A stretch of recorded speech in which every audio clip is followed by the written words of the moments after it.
नमस्कार दोस्तों, elementary classes में आपका स्वागत है। जैसे कि आप स्क्रीन पर देख सकते हो, आज हम पढ़ने वाले हैं free space path loss model के बारे में। इसके बारे में जानकारी प्राप्त करेंगे। वीडियो को शुरू करने से पहले मैं आपको एक बात बता देना चाहता हूं कि हम वायरलेस कम्युनिकेशन सब्जेक्ट को कवर कर रहे हैं, तो इसकी सभी वीडियोस की प्लेलिस्ट आपको चैनल पर मिल जाएगी, आप देख सकते हो। और भी सब्जेक्ट्स की प्लेलिस्ट आपको चैनल पर मिल जाएगी, उनको भी आप देख सकते हो, वो भी आपके लिए काफी यूजफुल रहेंगी। तो शुरू करते हैं आज का topic, free space path loss model. The free space path loss model, although not directly usable indoors, plays a supporting role in indoor propagation models।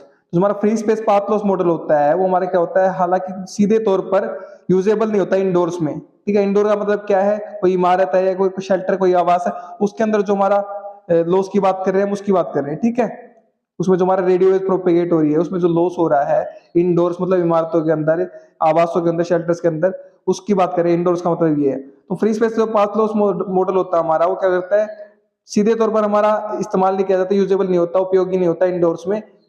वो क्या करता है, plays a supporting role in indoor propagation models. तो indoor propagation model में हमारा क्या करता है, एक सहायक की तरह काम करता है, सपोर्टिंग रोल अदा करता है। ठीक है, सपोर्टिंग सहायक भूमिका निभाता है। हेयर वाई, ऐसा क्यों है, इसको देखते हैं हम। Indoor models require a reference point. Indoor model को एक रेफरेंस पॉइंट की जरूरत होती है, एक संदर्भित पॉइंट की जरूरत होती है। ठीक है, एक सांकेतिक पॉइंट की जरूरत होती है।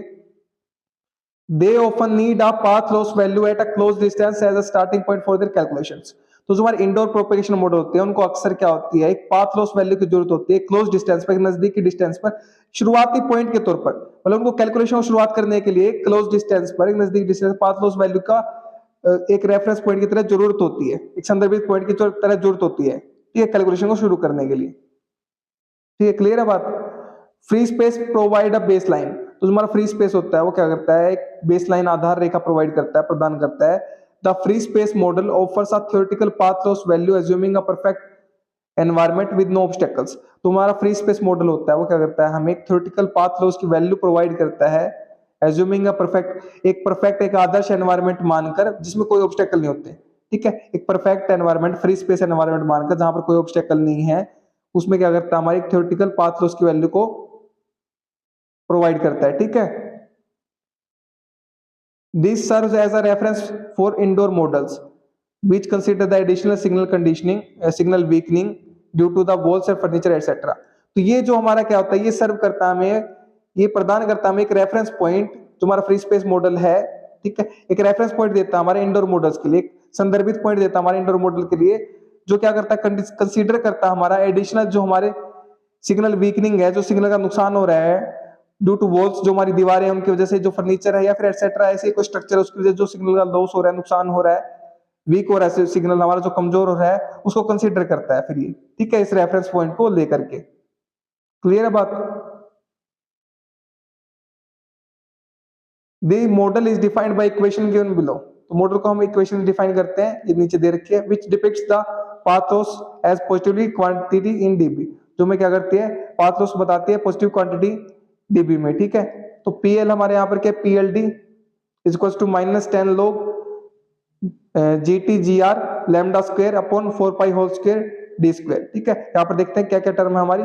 Where GT and G R the individual ratio gains of the transmitting and receiving antenna respectively. तो जो हमारा ट्रांसमिटिंग एंटीना है उसका क्या है, ये जीटी है, और रिसीविंग एंटीना उसका क्या है, जी आर है। हमारा इंडिविजुअल हमारे रेशियो गेन से ही।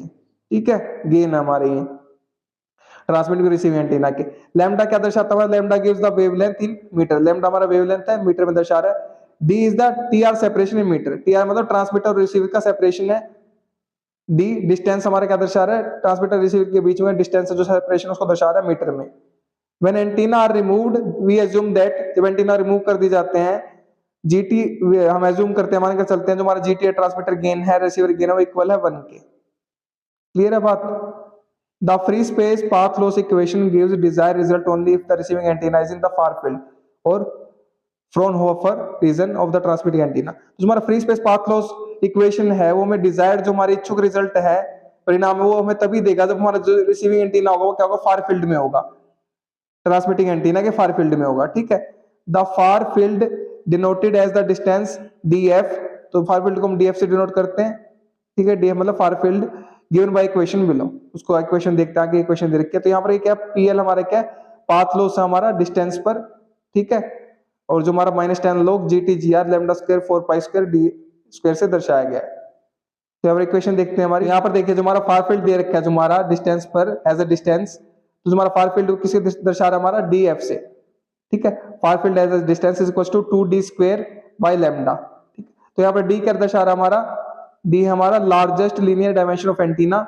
एडिशनली इसके साथ हमारे क्या, for our receiver to be assumed in the far field of the transmitter.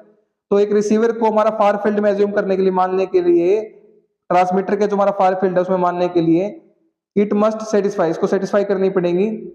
जो हमारा DF है, हमारा फार फील्ड है, हमारा डिस्टेंस है, वो मच मच ग्रेटर होना चाहिए D से, larger linear dimension of antenna से, ठीक है। एंड DF है जो हमारा फार फील्ड डिस्टेंस है, वो मच मच ग्रेटर होना चाहिए लैम्डा से, दोनों से हमारा ग्रेटर होना चाहिए। ये सेटिस्फाई करेगा कंडीशन, तब हमारा क्या कर सकते हैं, हम इसको एज्यूम कर सकते हैं फार फील्ड में ट्रांसमीटर के। क्लियर है बात? तो ये हमारी क्या है, कंप्लीट जानकारी है free space path loss model के बारे में। तो उम्मीद करता हूँ कि आपको कंसेप्ट क्लियर हो गया होगा, ठीक है। तो पढ़िए और पढ़ाइए अपने दोस्तों, शेयर कीजिए वीडियो को ताकि उनकी भी हेल्प हो सके। अगर आप शेयर कर रहे हैं तो आप उनको पढ़ा रहे हैं, मैं नहीं पढ़ा रहा, आप उनकी हेल्प कर रहे हैं, मैं नहीं कर रहा। अगर आप चैनल पर नए हैं तो चैनल को सब्सक्राइब कर दीजिए, वीडियो को लाइक कर दीजिए, एक अच्छा सा प्यारा सा कमेंट कर दीजिए अगर आपको वीडियो अच्छी लगी है तो। और अगर आपको इसके नोट्स चाहिए तो वीडियो के नीचे डिस्क्रिप्शन में आपको नोट्स के लिए लिंक मिल जाएगा, वहां से नोट्स का एक्सेस कर सकते हैं। मेरे साथ वीडियो में अंत तक बने रहने के लिए धन्यवाद। Thank you so much again.